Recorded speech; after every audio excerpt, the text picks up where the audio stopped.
Bonjour à tous et bonjour à toutes. Aujourd'hui, on va essayer de faire un petit projet sur une toiture d'un bâtiment que je connais très bien.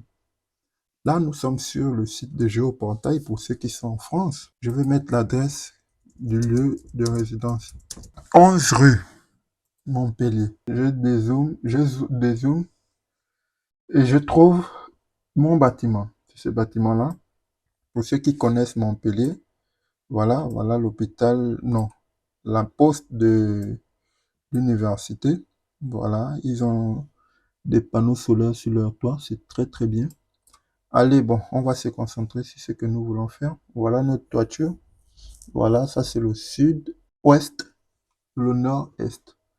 Voilà, vu que normalement, ici c'est le nord, le sud, par rapport à c'est le logiciel de cartographie.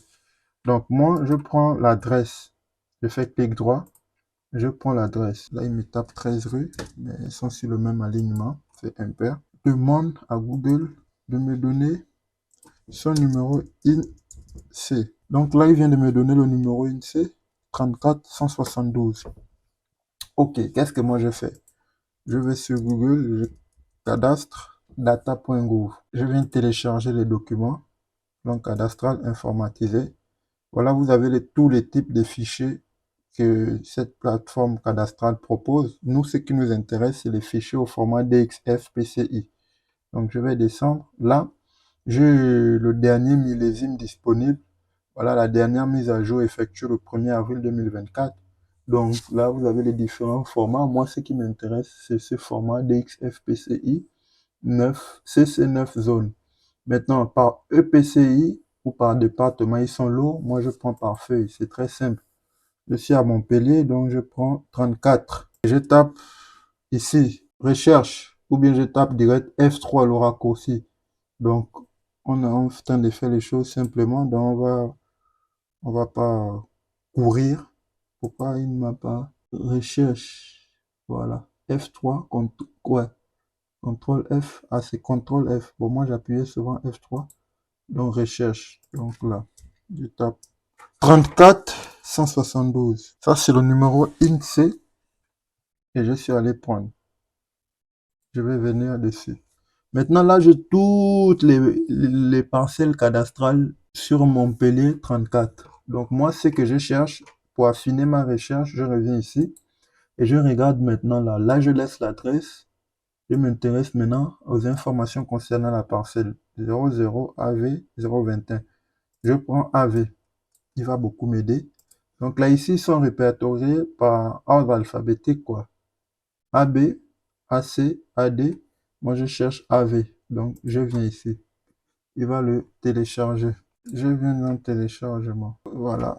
Je le coupe et je vais mettre dans mon dossier projet. Je vais le dézipper, vu que là, il est au format WinRAR Archive. Donc, je fais un clic droit, quel que soit l'élément que vous avez là-bas pour dézipper un fichier, vous l'utilisez. Moi, j'ai 7zip qui est gratuit. Donc, je vais l'extraire. Première chose à faire, et il vient maintenant en fichier WinRAR. Lui aussi, il n'est pas lisible. Je vais faire pareil.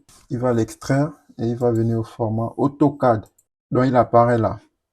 Je ferme et je viens là, je clique deux fois. Il va s'ouvrir sur AutoCAD. Il va ouvrir une nouvelle fenêtre. Voilà la nouvelle fenêtre là. Donc là, vous avez un peu le cadastre de toutes les parcelles répertoriées en AV. Première chose à faire, on vient vérifier les unités du dessin. On va le mettre en mètres parce que là, il est sans unité. Première chose à effectuer. Deuxième chose à effectuer, je viens ici, je regarde, je prends les premiers chiffres là, 17 et 22. Ça va beaucoup m'aider après pour le positionner. Ok, je l'enregistre. Je peux l'enregistrer où? Document. Voilà, je vais lui donner un nom simple. Cadastre. Ok, qu'est-ce que je choisis? Je choisis cadastre CC, humain 43. Ok, j'enregistre. 17 et 22. C'est très important, il faut retenir ça. J'ouvre une nouvelle fenêtre, une nouvelle feuille de dessin. Première chose à faire, les unités toujours. On met ça en mètres pour faciliter le travail. Mètre, ok. Maintenant là, on est à insertion, Nous venons ici, définir l'emplacement. On choisit à partir d'une carte. Et là, je mets 43,3. Voilà. Placez le marqueur ici. Latitude 43, longitude 3. Suivant. On va maintenant choisir le système de coordonnées. Je prends celui-là. Je choisis l'UTC. Je prends Paris. Et j'applique 100 mètres. Donc, je peux aller sur suivant. Donc là, il me dit sélectionnez le point pour l'emplacement. Bon, comme je disais, le 17, qui était le premier chiffre là, il est très important. Le 22 aussi. Et 90, pour qu'il soit horizontal. Là, vous aurez ma bande conique conforme 9 zones qui est bien horizontale. Si je n'avais pas mis, si je n'avais pas mis 90, ça devait pas être horizontal comme ça. OK. Là, c'est bien. Ceux qui ont la carte de la France en tête savent que là, nous sommes à Montpellier. Quelque part ici, là, voilà. Bon, l'Occitanie, quoi, la région directe. Voilà, et là, c'est la Corse. Donc, moi, ce qui m'intéresse ici, c'est XREF. Je fais XREF, et voilà, là, je viens ici, je vais attacher un fichier DWG. Je l'ai enregistré tout à l'heure, cadastre, CC43, non? Voilà, c'est lui que je prends. Il est en DWG et je vais l'ouvrir. J'appuie sur OK, je n'ai rien à changer ici. Il me dit attacher XREF 43. Cadastre chargé. Génération du modèle. Je devais mettre 00, non? Parce que j'ai été distrait par mon message là et je n'ai pas fait attention. Bon là, voilà, quand je mets en jaune comme ça, il faut enregistrer. CTRL S. Je viens ici et normalement il est censé me dire que ça a été changé ici. Voilà, il y aura une bordure VRTC. Je valide et il apparaît en jaune. OK. Malgré le jaune aussi, c'est pas toujours intéressant. Mais bon, voilà, au moins là, je vous ai montré comment télécharger les données. Je reconnais maintenant la poste et voici moi, mon bâtiment. Ce qui m'intéresse. Donc, on va d'abord s'arrêter là. C'était la première étape. Vous savez déjà comment télécharger les données. Vous allez sur Géoportail et vous mettez l'adresse exacte.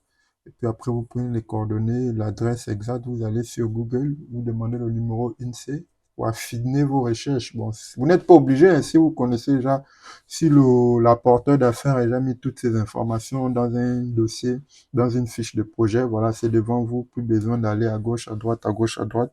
Donc, vous savez déjà, moi, les étapes, là, je préfère montrer pour que vous voyez le cheminement, quoi. Ça sert à rien que je vais directement télécharger les données, vous ne saurez pas pourquoi. Donc là, une fois vous avez téléchargé les données, vous partez l'enregistrer dans un dossier. Voilà, moi j'ai mis ça dans mes dossiers téléchargement là-bas. Et puis voilà, vous respectez un peu tout ce qu'il y a à respecter. Ça, c'est très important, ce premier chiffre. Ce deuxième chiffre pour le géoréférencement. Donc, on va s'arrêter là et puis on va passer dans une autre vidéo. Merci.